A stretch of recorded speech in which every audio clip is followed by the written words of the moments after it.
একজন ফলোয়ার আমাকে একটা কোশ্চেন করেছেন, খুব রিলেভেন্ট কোশ্চেন। তিনি বলছেন, স্যার আমাদের একটা দোকান ঘর একজনকে রেন্টে দিয়েছিলাম, বাট সেই পার্সন অন্য একজন থার্ড পার্সনকে সেল করেছে উইদাউট আমাদের কোনো পারমিশন বা এগ্রিমেন্ট ছাড়া।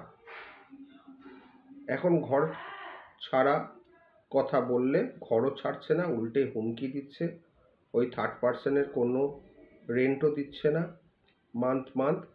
তাহলে এখন কি করব?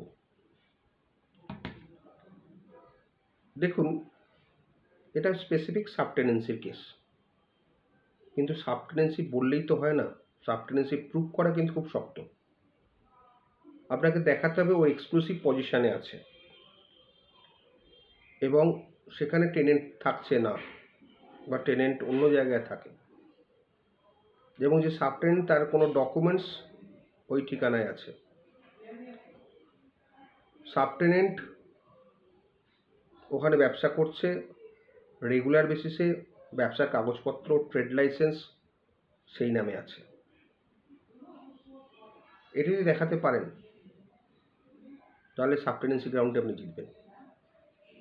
তার সঙ্গে রিজনেবল রিকোয়ারমেন্ট অবশ্যই রাখবেন।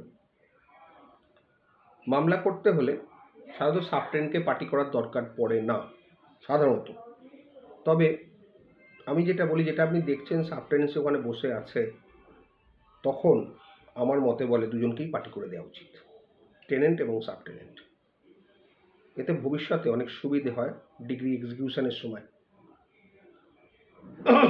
এবং তাতে আপনার লাভ হবে। আপনাকে যেটা করতে হবে, ফার্স্টে একটা টেনেন্টকে চিঠি দিতে হবে যে তুমি অন্যজনকে বসিয়ে আছো, আমরা রেগুলার দেখছি তুমি আসছো না, তুমি তোমার ব্যবসা সম্বন্ধে কোনো ইন্টারেস্টও নেই, রেন্ট টেনেন্সি নিয়ে কোনো ইন্টারেস্টও নেই, তুমি একে এত তারিখে হ্যান্ড ওভার করে দিয়ে গেছো, অতদিন হয়ে গেল, ফার্স্টে তুমি বলেছিলে তোমার লোক, এখন দেখছি ও সাবটেনেন্ট, তুমি ইমিডিয়েট ওকে তোলার ব্যবস্থা করো, নাহলে আমি স্টেপ নেব। এই মর্মে একটাকে চিঠি দিন, রেজিস্টার্ড পোস্ট উইথ এডি বা স্পিড পোস্ট উইথ এডি। দেখুন চিঠির জবাবটা কী আসে। ন্যাচারালি যদি চিঠি পায় ডিনাই করবে, তাতেও কোনো অসুবিধা নেই। তারপরে আপনি উচ্ছেদের নোটিশ দিয়ে সাবটেন্ডেন্সি গ্রাউন্ডে এবং রিজনেবল রিকভারমেন্ট গ্রাউন্ড অবশ্যই, তার সঙ্গে ডিফল্টার, এই তিনটে গ্রাউন্ডে মামলা করুন। আশা করি আপনি তাড়াতাড়ি রিলিফ পেয়ে যাবেন। আর আপনাকে যে গালমন্দ করছে বলছেন, সেই সাবটেন্ডেন্টের এগেনস্টে থানায় স্পেসিফিক কমপ্লেন করুন এবং টেনেন্টের নাম জড়িয়ে অবশ্যই, তাহলে সেটা নিউসেন্স অ্যানোয়েন্সের গ্রাউন্ডেও আপনি পেয়ে যাবেন। তাহলে কী কী গ্রাউন্ড হলো? গালমন্দ করার জন্য, থ্রেট করার জন্য নিউসেন্স অ্যানোয়েন্স গ্রাউন্ড, আপনার সাবটেনেন্সির জন্য সাবটেনেন্ট গ্রাউন্ড, আর নিজস্ব প্রয়োজনে রিজনেবল রিকোয়ারমেন্ট গ্রাউন্ড। এই তিনটে গ্রাউন্ডে যদি আপনি মামলা করেন তাহলে খুব তাড়াতাড়ি আপনি উচ্ছেদের ডিগ্রি পাবেন। তবে ধৈর্য রাখতে হবে। প্রথম থেকেই আমি বলি, প্রত্যেকটা ভিডিওতে একটা কথাই বলি, মামলা মোকদ্দমা ধৈর্যের ব্যাপার।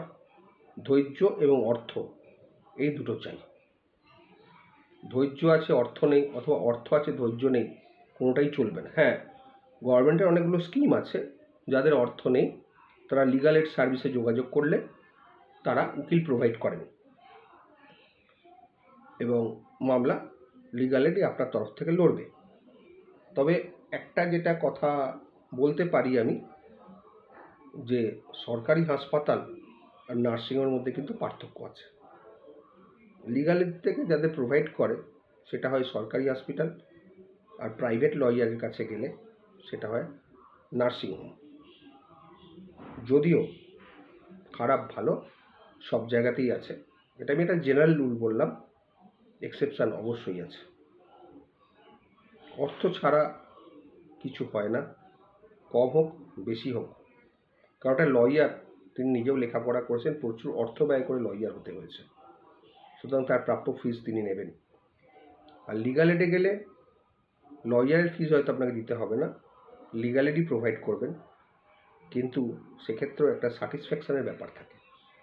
যদি লিগাল এডের লয়ার স্যাটিসফাই না হন তাহলে উনি আপনাকেও স্যাটিসফাই করতে পারবেন না। যেমন নিজে সুখী না হলে অন্যকে সুখী করা যায় না বা সুখ দেওয়া যায় না, ঠিক তেমনিভাবেই আপনার অর্থবল না থাকলে মামলা মোকদ্দমা করা বেকার, ওইটি করবেন না। শুনতে খারাপ লাগলেও এটাই বাস্তব সত্য।